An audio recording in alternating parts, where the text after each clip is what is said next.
Nah, hari ini bercerita tentang Palestina, hubungan diplomatik, kapal. Assalamualaikum warahmatullahi wabarakatuh. Alhamdulillah. Hadirin sidang Jumat, kita bersyukur pada Allah atas karunia-Nya, yakni karena sehat, sehingga kita mampu melaksanakan inti daripada ajaran ilahi semampu kita dengan sekuat tenaga. Pada kesempatan Jumat ini, Syekh akan bercerita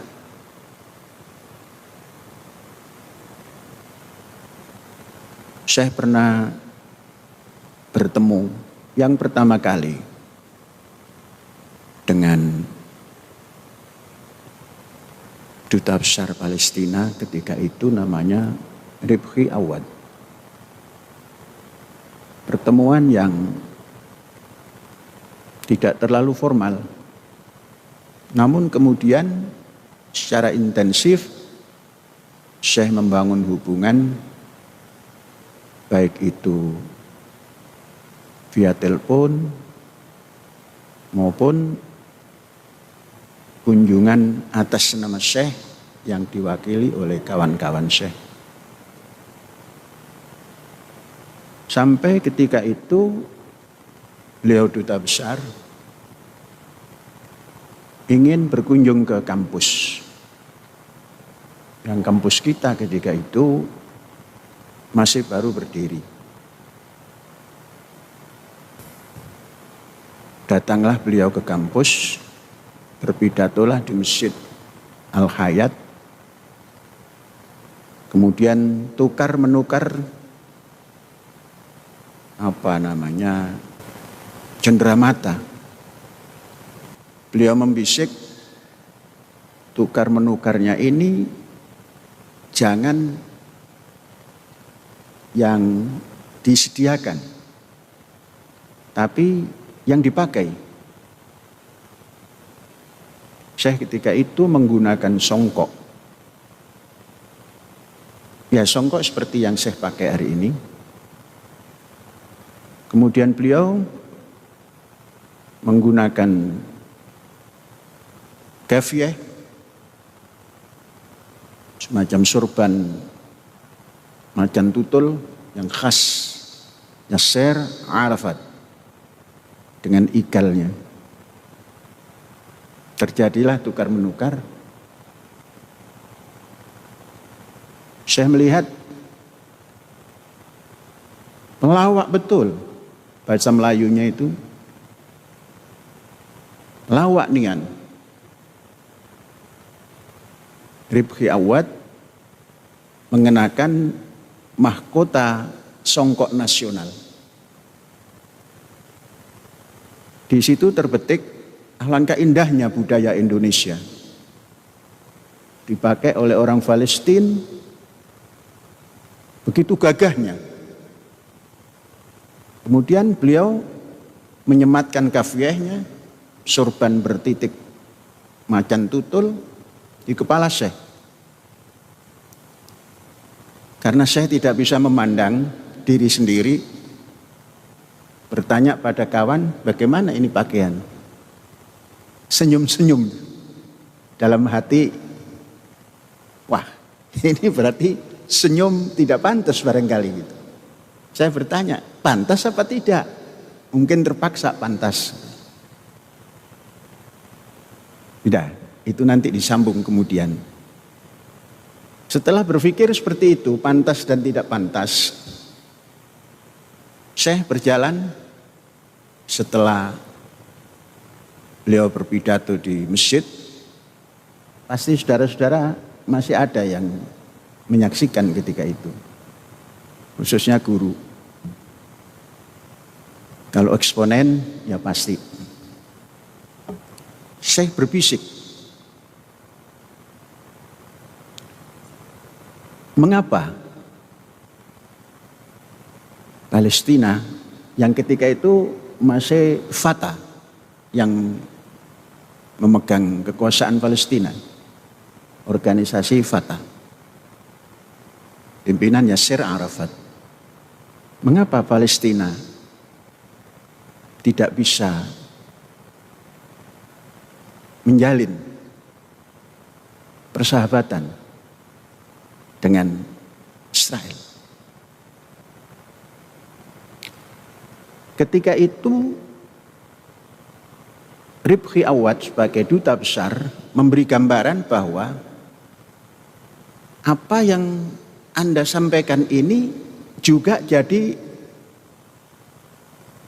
suara hati kami.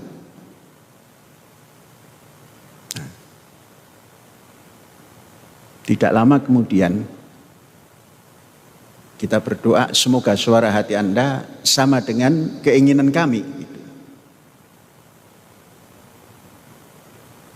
Tidak terlalu lama dari pertemuan itu,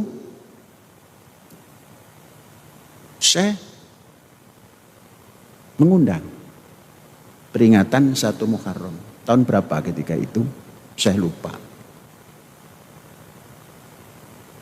Ribhi Awad sebagai duta besar yang ketika itu markasnya di Jalan Diponegoro, Syekh hafal karena itu disediakan oleh Pak Harto, entah menyewa, entah milik sendiri, berbincang tentang acara 1 Muharram. Apakah di Palestina selalu diperingati? Tidak terlalu juga diperingati. Nah, coba bagaimana kalau Anda fasilitasi saya bisa bertemu dengan beberapa duta, khususnya Timur Tengah dan negara-negara Asia lainnya yang punya penduduk Muslim, juga Eropa Timur tentunya.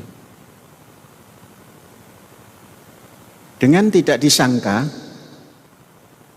tatkala kita bertemu dengan duta besar Bosnia Herzegovina di sebuah tempat sewa, masih menyewa, tempatnya terlalu terbatas, itu dengan sukacita menyambut dan akan berhubungan duta-duta yang lain. Nah, ternyata kedutaan negara-negara yang notabene Islam ketika itu tetuanya adalah Ribhi Awad, duta besar Palestina. 1 pekan sebelum 1 Muharram saya diundang berjumpa ke Jalan Diponegoro, tempat kedutaan Palestina.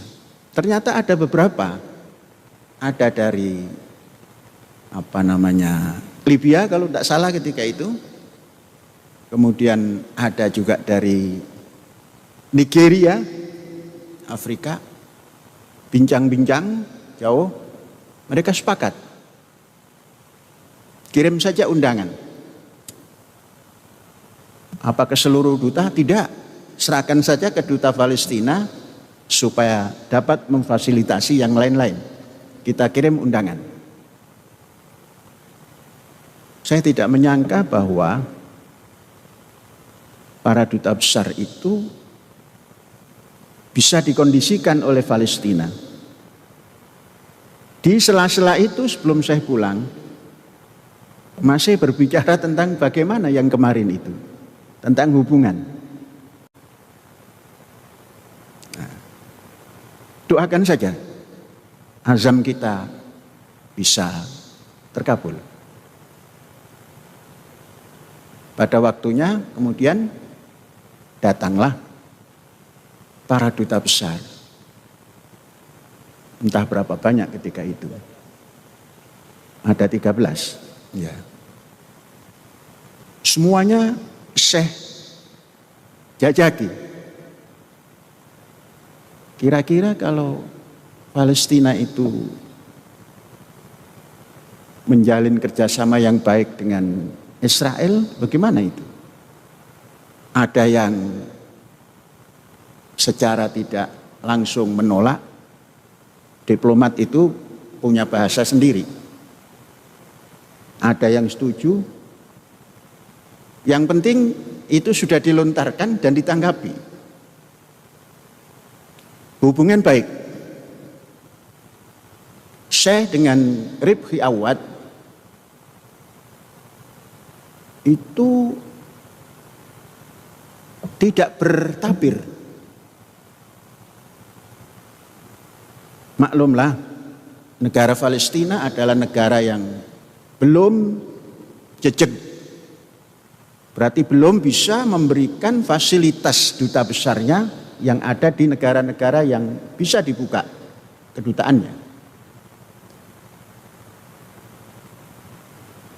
Saya sangat dekat, dalam arti seluas-luasnya. Kalau ada pembicaraan yang seperti mengeluh ada sedikit kekurangan, saya paham. Karena saya juga pernah mengalami seperti itu. Jadi sangat baik. Nah, tatkala beliau datang, itu memberikan satu amplop. Kalau tak salah ketika itu berbentuk cek. Yang nilainya lebih dari $1.000. Saya meneteskan air mata. Subhanallah. Ini negara yang sedang kekurangan memberikan sesuatu. Tambah memperkuat hubungan kita dengan duta Palestina tersebut. Setelah datang dari sini, beberapa saat kemudian, artinya ada tahunnya, berubah total. Palestina berubah total. Yang awalnya dikendalikan oleh Fatah, ini dikendalikan oleh organisasi yang sangat frontal berbeda, sangat diametral berbeda. Kita tidak usah sebut gerakannya itu, sekarang ada berjalan. Dari situlah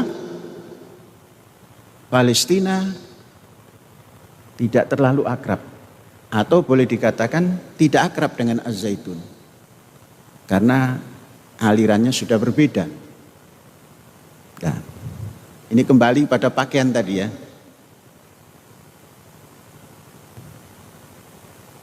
Tatkala Syekh bertanya pada kawan-kawan, rumah Syekh ketika itu belum di Masyihoh. Rumah Syekh itu seperti burung manyar, pindah-pindah. Kita itu masih di Abu Bakar, menggunakan 1/4 daripada kelas. Ukuran kelas itu 1/4-nya. Di situ Syekh tidur, di situ Syekh membaca, di situ Syekh istirahat, di situ tempat buku yang dibaca. Hanya saya sediakan satu ruangan lebar untuk terima tamu. Mengaca. Ketika itu mengaca. Wah, ini pakaian Palestina. Ternyata kurang pas kalau kita pakai. Tapi sangat cocok untuk dipakai orang-orang di sana. Maka sejak itu sangat jarang saya sampirkan surban macan tutul itu, sampai terakhir tidak dipakai. Ternyata mahkota Indonesia nasional ini sangat bermartabat kalau dipakai oleh bangsa Indonesia. Maka saya selalu menggunakan songkok ini. Dan songkok yang kita gunakan ini tidak dijual di pasar karena Syekh memproduksi sendiri. Bahkan nanti kalau ada yang ingin mencantumkan nama juga bisa. Itu contoh. Kemudian ada perbincangan lagi. Kenapa Az-Zaitun tidak merambah laut? Memang Palestina bagaimana? Oh, di sana nelayannya bagus-bagus. Terkesan kalau Timur Tengah itu tidak bisa melaut. Ternyata Palestina ini hebat. Jadi untuk mengantar hasil ikan itu ke Tel Aviv atau ke Israel,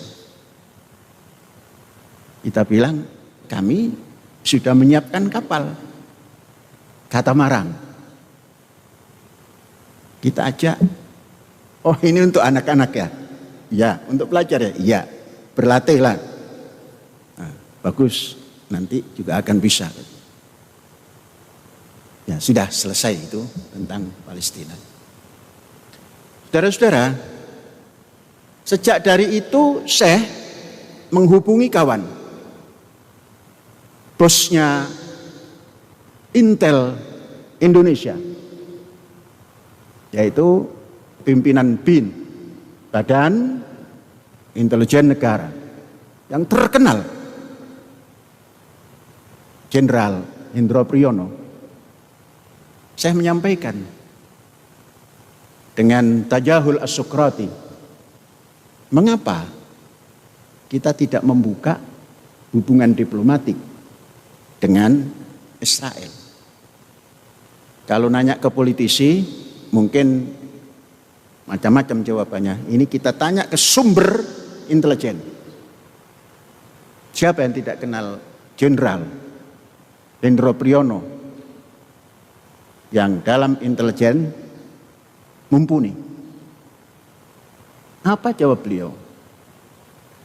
Bersama siapa ketika itu? Ya, selalu mengikuti ini. Dua orang ini selalu mengikuti. Jadi nanti kalau saya salah omong, betulkan. Artinya dikoreksi. Dan juga betulkan itu membetulkan. Itu betulkan itu ada dua makna. Apa jawab beliau? Pertama kali takut negara Arab. Saya ini awal-awal sudah mengatakan, mengapa harus takut ke Arab? Itu pertanyaan itu disampaikan lagi. Mengapa harus takut ke Arab? Berapa investasi Arab yang ada di Indonesia? Sudahlah, saya jangan ke sana-sana, jangan terlalu jauh. Kan ini harus ketetapan DPR. Lah itu namanya proses. Tapi kalau BIN ini memberi jalan untuk dibuka, insya Allah tidak ada yang takut itu. DPR. Nah itu saya pada jalurnya. Menyampaikan itu pada jalurnya. Dan tidak pernah berhenti. Kalau orang mengatakan membela Palestina, belum tentu tatkala Rifki Awad sakit itu memberikan pertolongan. Belum tentu. Sampai Rifki Awad selesai menjadi duta besar Palestina, tidak ada yang memperhatikan. Tapi kalau ada hal-hal tertentu, banyak sekali orang yang seakan-akan menjadi penolong Palestina, membuka dompet dari siapa saja yang mau mengisi dompet itu. Wallahu alam kemana hasilnya. Jadi saudara-saudara, hubungan diplomatik itu saya sudah sejak awal mengenal dulu Palestina, menjajaki intinya ketika Fatah memimpin Palestina itu diusahakan sampai terjadilah rundingan-rundingan di berbagai tempat. Yasir Arafat wafat, pergantian terus berjalan sampai sekarang belum terjadi perdamaian. Tapi saya terus mengumandangkan, kalau gagasan tidak dikumandangkan, berhenti ya mati nanti. Jadi yang dibicarakan Syekh dengan duta besar Palestina yang didengar oleh yang lain-lain juga. Satu, hubungan diplomatik. Dua, mengapa Indonesia pelautnya kurang terdengar? Nah, disitulah inspirasi daripada membuka hubungan diplomatik dan pembuatan kapal. Baik, sudah itu titik dulu. Sekarang pembuatan kapal. Saudara-saudara, saya selalu merenung kalau mendengar nyanyian itu. Mengapa nyanyian Indonesia tentang laut itu menyebut nenek? Nenek moyangku. Kok tidak menyebut kakek? Kakek moyangku, orang pelaut, nggak ada itu. Setelah itu saya membaca sejarah. Mengapa ini kok disebut nenek moyang? Setiap lafal daripada lagu saya cari apa filosofinya ini. Apa latar belakangnya lagu ini dinyanyikan. Mungkin sang pengarang tidak masuk ke situ atau tidak masuk ke ranah yang saya telusuri ini. Ternyata gembong daripada pelaut Indonesia itu wanita. Saya membaca Kali Nyamat. Awalnya kalau saya pulang dari Jakarta ketika masih menggunakan jalan darat lewat Pantura, belum ada tol, itu sampai di Demak itu ada bahasa Kali Nyamat, sama sekali belum tahu. Kemudian saya telusuri siapa Kali Nyamat ini. Ternyata adalah apa itu? Kepala kapal itu. Bukan nakoda, nakoda kan yang nyetir. Komandan kapal perang Pulau Jawa yang entah ketika itu siapa rajanya yang bisa menghadang kekuatan Portugis. Kemudian di Nusantara lainnya ada nama perempuan lagi, nisa lagi, Malahayati. Saya membaca Malahayati itu menghubungkan dengan nyanyian Umi Kalsum, Amal Hayati. Mungkin Amal Hayati ini artinya cita-cita hidupku. Ternyata hebat itu, Malahayati itu bisa menghancurkan kapal musuh dari asing. Baru setelah meneliti itu, oh benar. Jadi jangan ada yang merubah ya. Di sini pria hilang. Bukan berarti hilang sejarahnya, tapi yang ditampilkan adalah nisa. Nenek moyangku orang pelaut. Bukan orang-orang pelaut. Orang pelaut. 1, 2 itu masih disebut orang. Kalau lebih dari 2, orang-orang pelaut. Ternyata nggak banyak yang menjadi pendekar di laut itu. Kalau Melayu punya lancang kuning ya. Di sini punya Kali Nyamat dan Amal Hayati. Apa kaitannya ini? Kaitannya kita akan membangun kapal ketiga.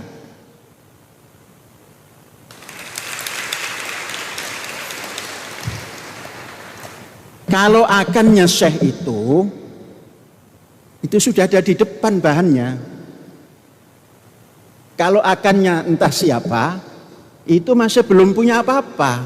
Jadi bedakan antara akan yang dikatakan oleh Syekh dengan akan yang diterjemahkan orang-orang. Kapal ketiga ini izinnya atas nama ketua yayasan. Kalau kapal pertama izinnya atas nama syekh. Kapal kedua atas nama ummi syekh. Apa yang pertama namanya? Namanya adalah Gunung Surawiti. Itu sebuah gunung yang tidak terlalu gunung, ya kecil lah.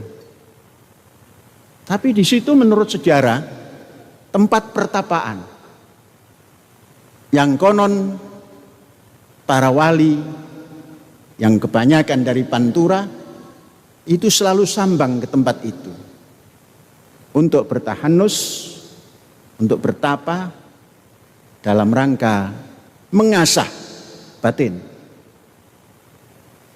Maka kita berikan nama yang pertama itu kapal Gunung Surawiti. Bukan kebetulan, karena Surawiti itu tidak seberapa jauh dari tempat lahir Syekh. Gunung Surawiti itu. Pada waktu masih kanak-kanak, Syekh selalu bersepeda untuk mendekati Gunung Surawiti. Sudah. Yang kedua, Gunung Pulau Sari. Bukan pula ya, bukan pulau juga, Pulau Sari. Bukan Polo, tapi Pulau Sari. Di sana ada kayu yang tumbuh, harumnya seperti jeruk purut. Dan kalau dipakai itek, itek itu tongkat, itu bisa mengusir ular yang berbisa. Karena di Banten Selatan atau Pandeglang sana sangat banyak ular beludak. Biasanya orang ngambil kayu itu untuk tongkat. Tapi yang lebih dari itu,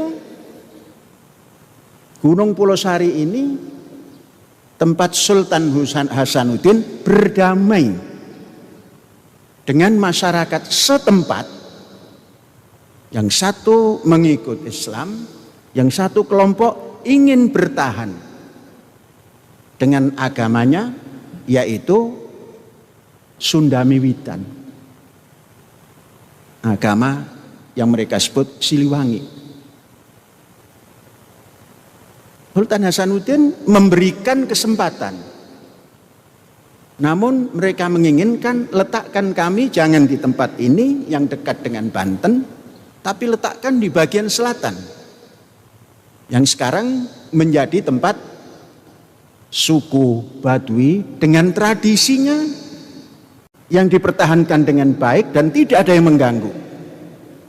Banten Selatan. Itu nama daripada Gunung Pulau Sari. Dan yang tiga ini nama Kali Nyamat.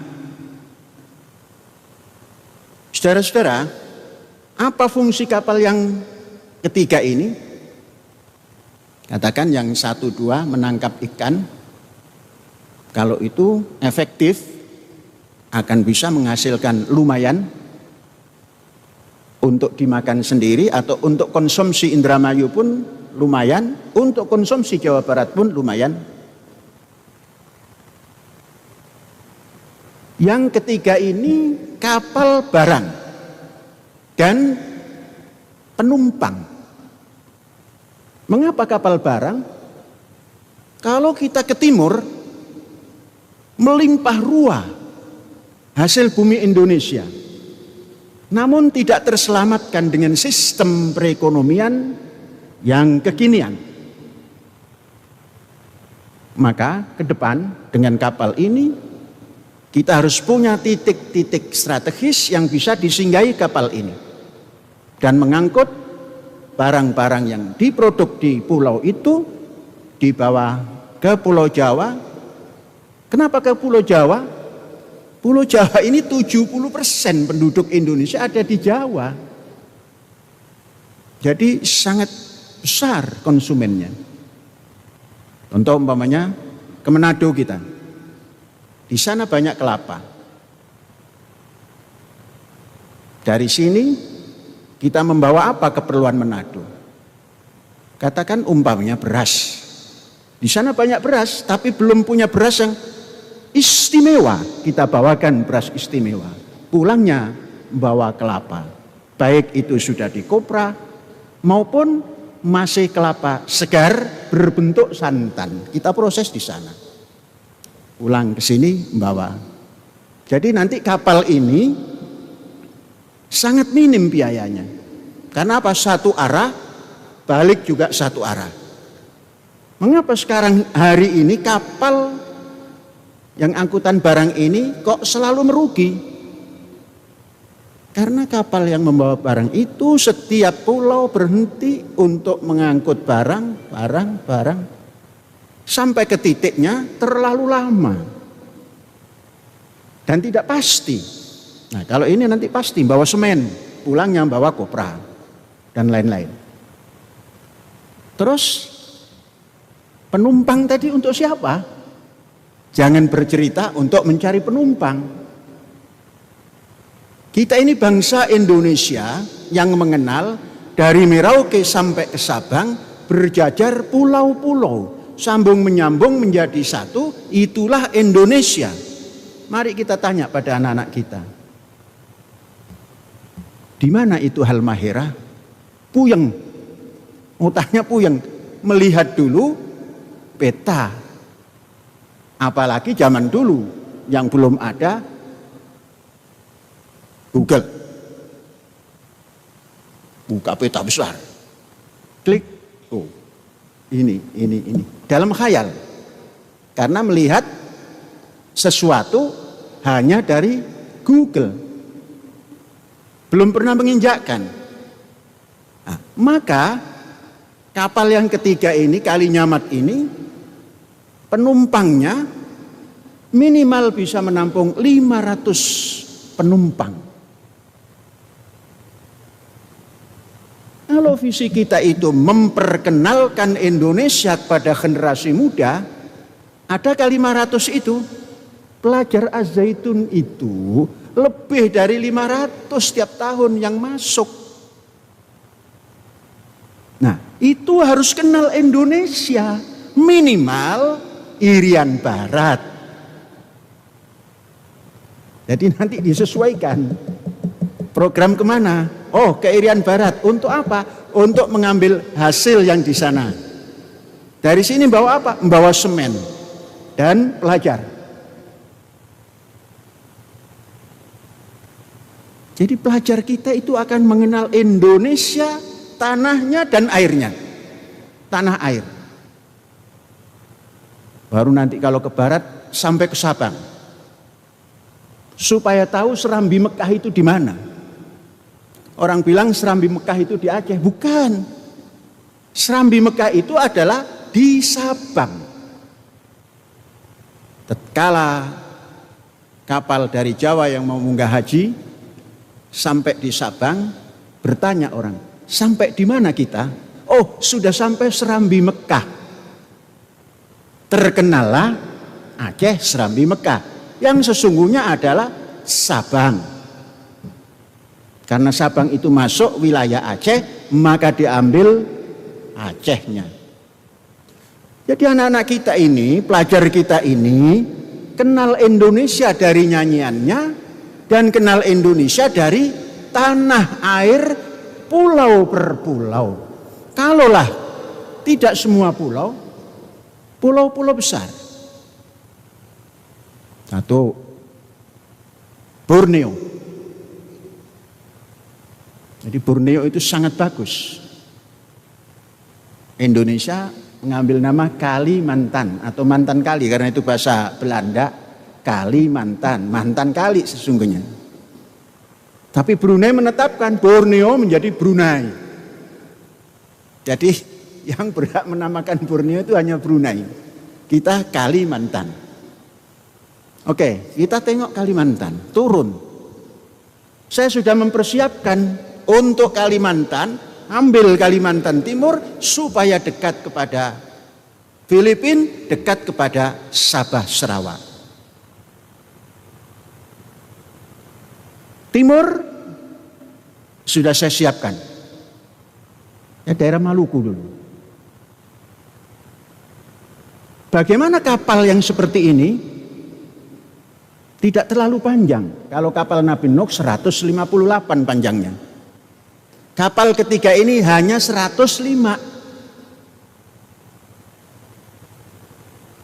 Hanya 105.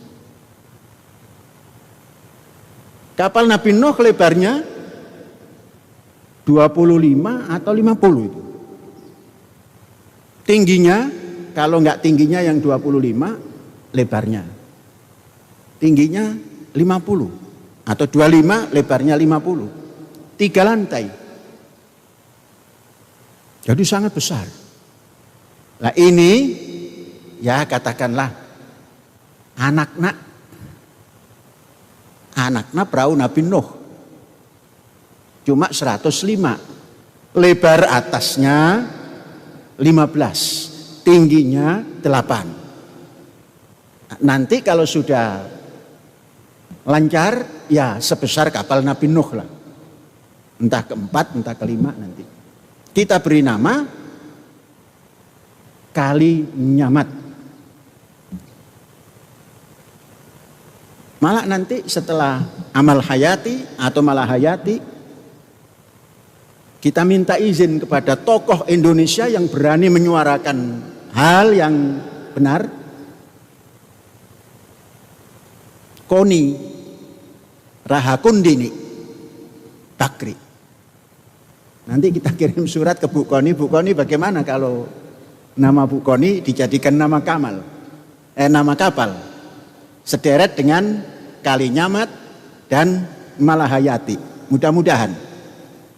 Ya diawali dari masjid ini, mudah-mudahan kalau disiarkan oleh Zaitun Movie, nah, itu bisa sampai ke Bu Koni. Tapi kita kirim surat nanti. Karena setelah ketiga mesti keempat. Gerakan kita nggak pakai lambat-lambat. Akan itu sudah bahan dan lainnya sudah dikerjakan. Oke. Kali Nyamat. Jangan-jangan nanti masuk kepada Koni Rahakundini. Kalau memang disepakati oleh beliau, itu kapal yang sepanjang kapal Nabi Nuh nanti. Jadi kapal Koni. Untuk menandakan bahwa nenek moyangku orang pelaut. Bagaimana dengan kakek moyang? Nanti dikasih setelah nenek moyang. Siapa nanti kira-kira? Orang Gresik itu. Mengapa? Yang menghantar dari Melaka, Portugis, mau masuk ke Indonesia bagian timur, itu orang dari Gresik. Alangkah indahnya nanti kita abadikan dalam nama kapal. Siapa namanya? Tunggu tanggal pengumumannya. Sudah. Kemudian bahannya dari apa kapal Kali Nyamat ini? Tetap kayu. Kayu ulin kita memadai untuk itu. Kemudian tentunya karena ini panjang dan memuat orang banyak, harus diperkuat dengan marine plate. Lunasnya dibungkus, ya kalau tidak 1,5 senti tebalnya, 1 senti. Dinding luar kayu, karena memang kapal kita kapal kayu. Dalamnya kita kasih marine plate tadi minimal 0,5 senti. Jadi barang yang masuk aman, tidak bocor, dan ada kekuatan yang berlipat dari kayu plus marine plate. Bagaimana peralatannya? Semua sudah dipersiapkan. Kapal 1, kapal 2, semua dipersiapkan. Dengan peralatan kapal kekinian. Yang terkini. Mengapa? Kalau sekali masuk ke lautan Indonesia, ini harus siap. Karena lautan Indonesia itu maha luas. Mengapa? 75%.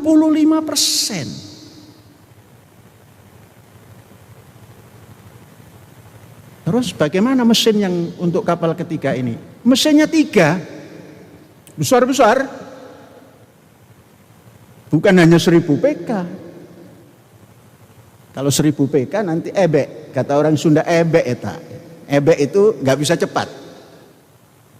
Nanti yang naik umpamanya santri Az-Zaitun angkatan keberapa naik, waduh kapan sampainya ini gitu.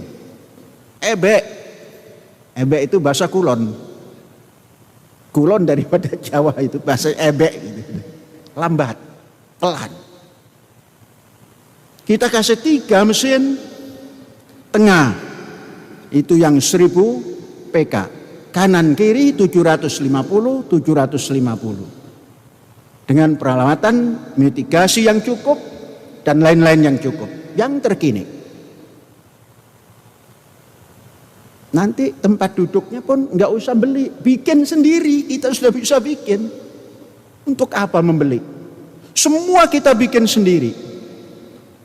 Masang platnya semua kita ini karyawan ini mampu. Itu hebatnya.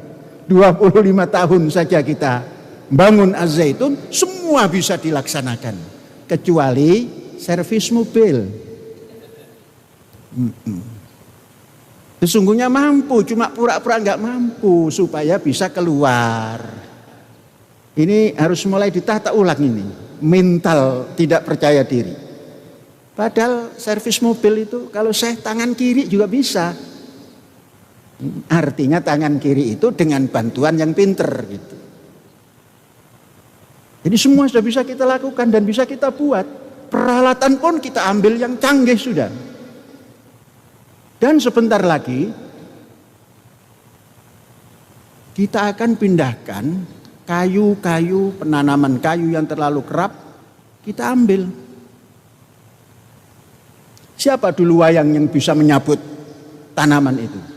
Werkudara. Werkudara itu kalau sudah mengamuk, kata dalang ini ya, bukan kata saya. Itu semua tanaman dicabut, bluk, bluk, bluk. Nah, ini nanti kita datangkan Werkudara masa kini. Yaitu Big John. John yang besar. Kalau di Amerika ada Johnson, artinya anak si John. Ini Big John, John yang gede.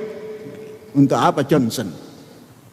Ambil saja Big John untuk ngangkat kayu yang midline-nya 30 sampai 50. Coba kalau kita nanam itu berapa lama? 25 tahun nggak sampai itu. Belum sampai kepada 50 cm diameternya. Nah, yang sudah 30 ini jangan ditebang.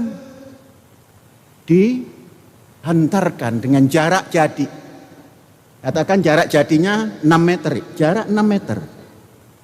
Kemudian setiap hektar itu atau setiap berapa hektar kita jadikan tempat kita berwisata. Kita kan perlu wisata. Jangan memikirkan yang belum datang. Yang ada di sini perlu berwisata. Perlu rekreasi.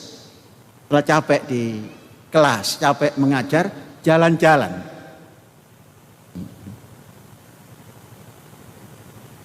Kan jalan olahraga yang paling sehat itu adalah OKK. Olahraga kebugaran kaki. Di bawah naungan pohon yang begitu nanam sudah besar. Itu namanya yu'jibu zurra. Sang penanam kaget-kaget ini.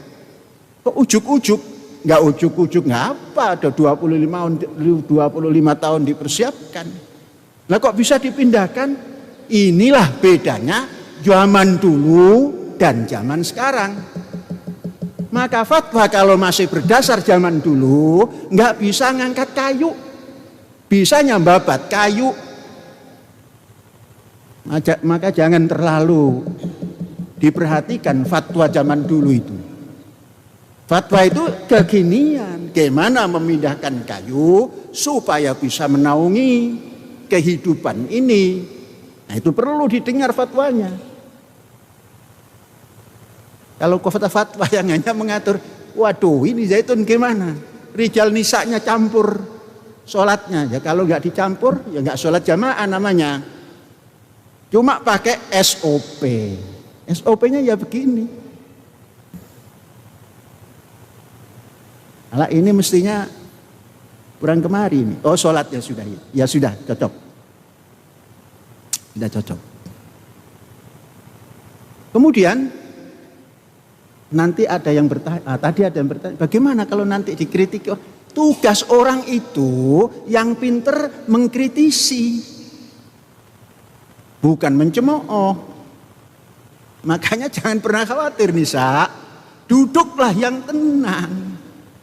Karena kita sedang beribadah, sedang sholat. Kan alasan orang-orang itu memancing ini itu, memang yang sholat ini bandot. Kalau kambing bandot, iya. Mau dipotong saja masih macam-macam, itu kambing bandot namanya. Di sini muslimin wal muslimat, mukminin wal mukminat, qanitin wal qanitat, shaimin was shaimat. Bukan bandot. Wallahu a'lam bishawab. Inilah cerita. Nah, hari ini bercerita tentang Palestina, hubungan diplomatik, kapal, dan ditutup dengan cara sholat seperti ini. Alhamdulillahirabbil alamin. Hadza wallahu yar'ana wa yahfadzuna walhamdulillahirabbil alamin. Merdeka!